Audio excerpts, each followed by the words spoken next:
Salut, c'est Trado, je suis content de vous retrouver pour la mise à jour de l'indice parisien. Les news aujourd'hui ont été mi-figue, mi-raisin, comme très souvent. D'un côté, l'attentisme a prévalu avec le vote qui devait avoir lieu ce soir concernant le nouveau plan de Madame May pour faire accepter un Brexit renégocié. Le plan de Madame May a été rejeté, c'était attendu par tout le monde, mais bon, par principe, les marchés ont voulu être attentistes. De l'autre côté, les opérateurs ont apprécié le fait que les statistiques soient plus mauvaises que prévu au niveau des créations d'emplois, des ventes de détail, de l'activité, etc., ce qui éloigne d'autant la perspective d'une augmentation des taux américains, pardon.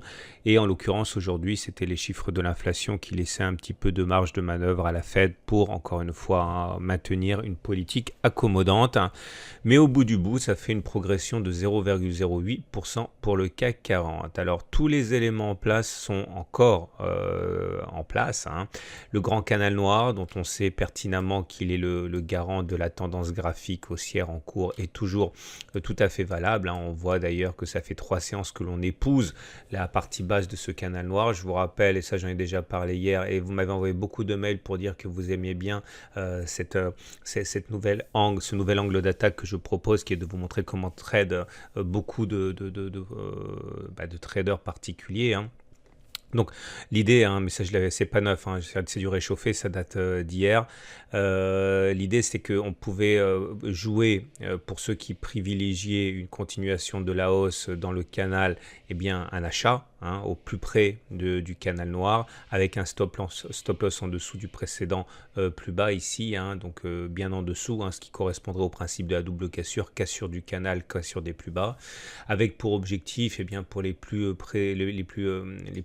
optimistes, un ralliement du haut du canal noir.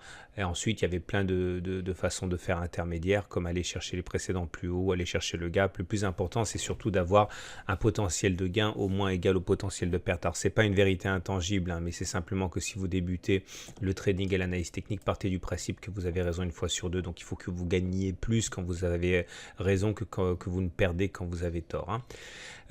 Autrement, nous avons aussi cette zone orange qui est très importante parce que c'est une zone de support journalière, mais une zone de résistance hebdomadaire.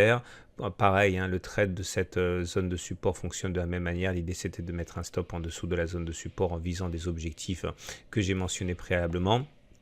Maintenant, également, je vous rappelle qu'il y a la possibilité pour ceux qui ont plutôt une vision assez terne du CAC 40 de tracer des Fibonacci. J'en ai également parlé. Ça aussi, c'est du réchauffé. Mais bon, comme il y a toujours des nouveaux, vous prenez le plus bas de la hausse, le plus haut de la hausse. Vous tirez comme ça, c'est des Fibos. Si vous voulez la même plateforme que moi, il y a un lien en dessous de la vidéo pour télécharger gratuitement.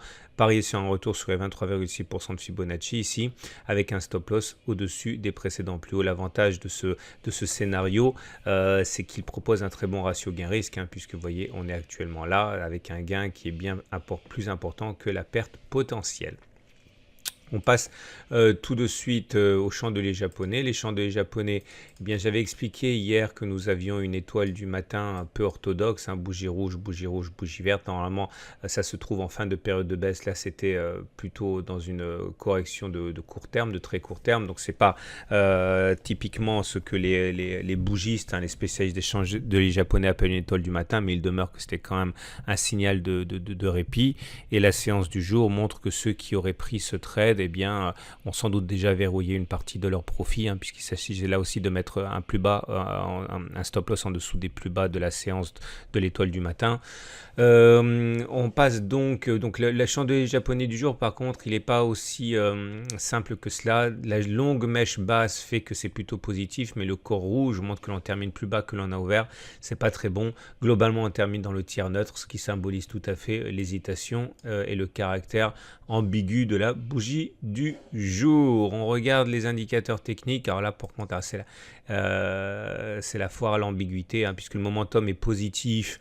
ça c'est bien, le RSI au-dessus de 50, ça c'est bien, mais le MACD 0, il est en dessous de son signal, le MACD tout court, il est en dessous de son signal. Bon bref, quand vous voyez comme ça justement que ça se contredit, n'y voyez pas le caractère inutile des, analyses, des indicateurs techniques, voyez-y surtout le fait que c'est pas clair et qu'il n'y a donc pas consensus et qu'à partir de là, eh ben, il n'y a pas de consensus ni haussier ni baissier, hein. C'est comme ça qu'il faut le prendre et c'est également un élément intéressant à prendre en considération. On termine comme d'habitude avec l'Ishimoku.